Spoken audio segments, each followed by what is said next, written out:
For a lot of homeowners today, downsizing can be a great way to have a good clear out after your kids have left home.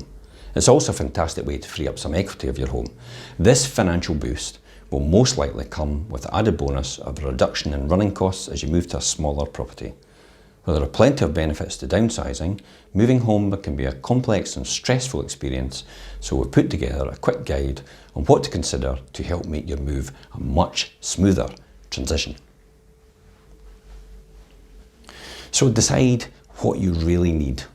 The most important step to a successful downsize, and a step you want to take as early as possible, is taking a good look at all your possessions and cutting away as much as possible. This is the part where you have to consider your day-to-day life and think how much you use all of these items. You should ask yourself, do you still need all that seating in the living room? Do you need such a large dining table? If the answer is no to these sorts of questions, then it's time to start dividing these items into the keep and get rid of pile. While it may be hard at first to get tough on some sentimental possessions, you'll benefit when you have less stuff to move and won't have to worry so much about how to fit all that into your next home. So don't throw anything away. Once you've decided which items you don't belong in the keep pile, it's time to see if you can get some extra cash for your unwanted possessions. Obviously, there'll be some items that may not fit in for use anymore, so you'd be better taking them off to be recycled. But the items that are in good condition can be used to help fund new items more suitable for your smaller home.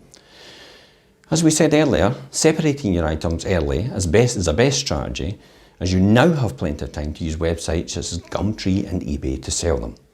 You might be surprised at how much some of your items get, and then how much money they bring in as well.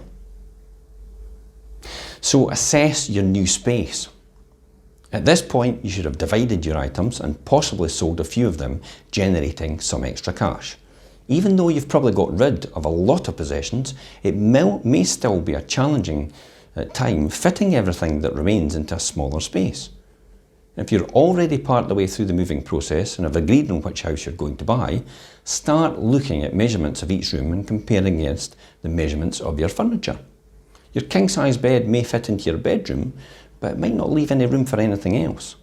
So start planning how everything is going to fit and figure out how to get the absolute most out of each space.